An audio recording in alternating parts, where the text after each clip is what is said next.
देखिए इधर ध्यान दीजिए आप लोग, ध्यान दीजिए। देखिए लिखे हैं नर जनन तंत्र की अनियमितताएं, disorder in male reproductive system.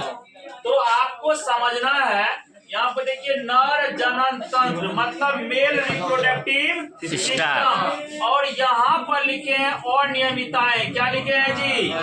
अनियमितताएं लिखा है। अनियमितताएं का अर्थ क्या होता है बताइए? अनियमितताएं का अर्थ होता है खराबी। क्या होगा? खराबी, या कह सकते हैं बीमारी। क्या कह सकते हैं? बीमारी, या कह सकते हैं गड़बड़ी। अनियमितताएं का अर्थ क्या होगा? बोलिए, खराबी या बीमारी। बीमारी होगा। तो यहाँ पर देखिए एक नंबर में लिखे हैं प्रोस्टेटोमीगेली। क्या है? प्रोस्टेटोमीगेली। अब ये क्या होता है? प्रोस्टेटोमीगेली, इसका मतलब ये है, आप थोड़ा सा इधर दीजिए ध्यान, आपको बताते हैं। यहाँ पर है ये प्रोस्टेट ग्लैंड। ए जी देख रहे हैं ये क्या है? Prostate gland. ध्यान से देखिए, बहुत गौर कर रही है। हाँ ध्यान दो इधर बढ़िया से। इसका नाम क्या है? Prostate gland.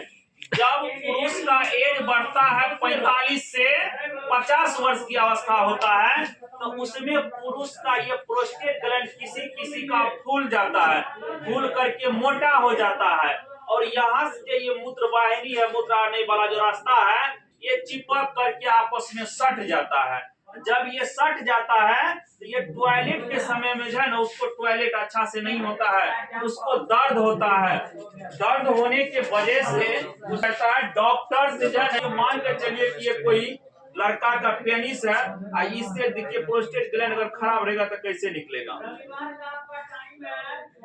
तो तुरंत निकल गया। अब देखते हैं कितना निकल रहा है। 80 पूरा टॉयलेट लगल रहेगा, इसी तरह से ठोप ठोप ठोप ठोप चुते रहेगा। समझ गए ना? ये कौन बीमारी में ऐसा होता है? जब प्रोस्टेट ग्लैंड फूल करके मोटा हो जाएगा। जब पूरा फूल करके मोटा हो जाता है, तब डॉक्टर के सहायता से इसको काट करके क्या किया जाता है, या ऑपरेशन के मदद से इसको ठीक किया जाता है, निकाला जाता है। तो यही बीमारी जब किसी भी पुरुष का एज 45 से 50 वर्ष हो जाता है, तो उस स्थिति में प्रोस्टेट ग्लैंड अगर फूल करके मोटा हो जाता है, तो वही बीमारी क्या कहलाता है? प्रोस्टेटोमीगेली। क्या कहलाता है? प्रोस्टेटोमीगेली कहलाता है। ये कौन सा है? नर जनन तंत्र की अनियमितता है। नर जनन तंत्र की ये क्या हुआ?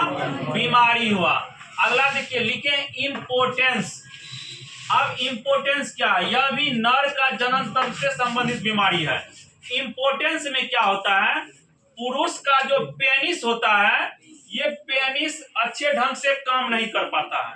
क्या नहीं कर पाता है? पेनिस अच्छे ढंग से काम नहीं कर पाता। किसके लिए अच्छे ढंग से काम नहीं कर पाता है? जैसे कि मैथुन की क्रिया में इम्पोर्टेंस जो ये जो है पेनिस अच्छे ढंग से काम नहीं करेगा। यहाँ पर जैसे देखिए ये सभी है नर के जनन तंत्र से संबंधित बीमारी। नर को कौन कौन सा बीमारी एक लड़का को हो सकता है बच्चा पैदा करने से संबंधित? एक नंबर में आपको बता दिए प्रोस्टेटोमीगेली। अगर किसी लड़का का शुरू में हो जाए 18-20 वर्ष में, इसको काट करके फेंक दिया जाए, तो फिर उसका जो स्पर्म निकलेगा, तो प्रोस्टेट ग्लैंड क्या छोड़ता है? अंग छोड़ता है। यहाँ पर जो है कॉपर ग्लैंड क्या छोड़ने का काम करता है? क्षार। तब ना वो जो है डली क्या होता है, पूरा सॉफ्ट हो जाता है। लेकिन जब यहाँ पर ये प्रोस्टेट ग्लैंड को ही निकाल दिया जाएगा, तो सिर्फ क्या छोड़ा जाएगा? उसमें क्षार पदार्थ का छोड़ा जाएगा। उतना स्मूथ भी नहीं हो पाएगा ये नली, और क्षारीय हो जाएगा शुक्राणु, वो भी ज्यादा जीवित नहीं रह पाएगा। तो इसीलिए वो बच्चा पैदा करने में असक्षम हो सकता है। दूसरा बात आपको पढ़ा रहे हैं इम्पोर्टेंस। इम्पोर्टेंस में क्या होता है? ये पुरुष का जो पेनिस है, ये पेनिस मैथुन के लिए, कॉपरेशन के लिए तैयार नहीं हो पाता है। अर्थात ये पेनिस जो है लंबा मोटा और कारा नहीं हो पाता है। किसके लिए? कॉपुलेशन के लिए। अर्थात आप कह सकते हैं संभोग के लिए वो पुरुष एक्टिव नहीं हो पाता, उसके पास उतना क्षमता नहीं है। अर्थात आप कह सकते हैं कि पेनिस जो है खड़ा नहीं हो पाता है। ठीक ना? जिसका पेनिस खड़ा नहीं हो पाता है कॉपुलेशन के लिए, तो वैसे लड़का को कौन सा बीमारी है?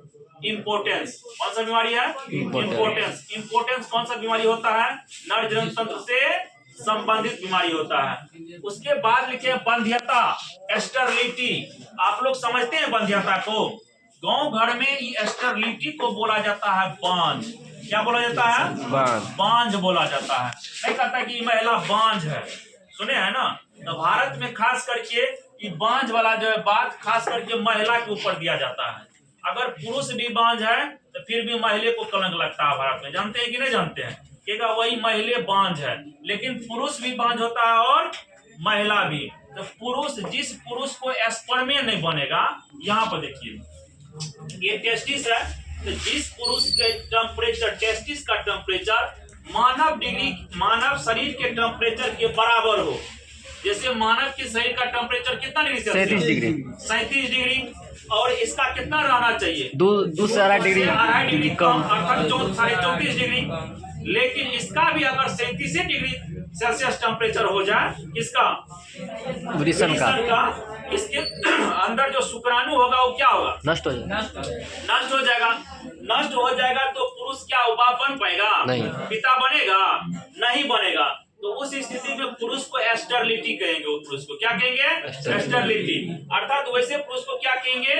बांझ कहेंगे। तो ये सब प्रक्रिया जो है बांझ होने का पुरुष में भी और महिला में, दोनों में। लेकिन महिला में क्या है, ये नहीं कि महिला में स्पर्म बनता, महिला में स्पर्म नहीं बनता, उसमें क्या बनेगा? ओवम बनता। उसको ढेर सारा कारण है। पुरुष का 1 2 कारण 3 को कारण लिखा है। पुरुष का कितना कारण है बांझ होने का? 3 कारण है। 3 को बीमारी उसको हो सकता है, लेकिन महिला में ढेर सारा बीमारी है। आप देखिए, एक फैलोपियन ट्यूब में कभी कभी वो हो जाएगा, किसी का फीमरी अच्छा नहीं रहता है, किसी को पीरियड लेट से आता है या होता ही नहीं है, अंडाणु नहीं बन पाता है, वेजिना में इन्फेक्शन रहता है, किसी को गर्भाशय नहीं रहता है, गर्भाशय में इन्फेक्शन रहता है। तो ये ढेर सारा प्रक्रिया है महिलाओं में। पुरुष में तो ये 3 है, लेकिन महिला में बहुत सारा कारण है स्टेरिलिटी का। तो पुरुष भी बांझ होता है और महिला भी।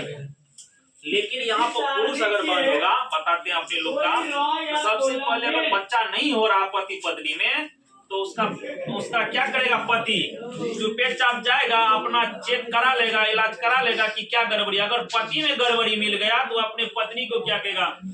अच्छा छोड़िए ना, कोनो बात नहीं, बच्चा नहीं हो रहा है तो क्या है, हम जो है ना आपके साथ वैसे ही जिंदगी बिता लेंगे। आप तो मेरे जान है, आप तो मेरे प्राण है, आपके बिना हम रह सकते हैं। ऐसे बोलेगा, आपके बिना हम रह सकते हैं? नहीं रह सकते। मतलब लड़का तो मीठा मीठा बात बोलेगा, किसको? लड़की को अपने अंदर रखने के लिए। अगर उस लड़की को पता हो जाए कि लड़का बांझ है, जिसको स्पर्म नहीं बनता है, तो उसको छोड़ छाड़ के भाग जाएगा। इसीलिए लड़का मीठा बात बोल करके रखने का काम करता है। समझ गए ना? इसीलिए अगर कभी किसी को ऐसा हो, बच्चा उच्चा नहीं हो, तो लेके चलिए पति को भी, बोलिए हरामी पहले तुम अपना चेक कराओ, तुम गांजा भांग पीता होगा इसीलिए तुमको स्पर्म नहीं बन रहा है। समझ गए ना? आजकल जो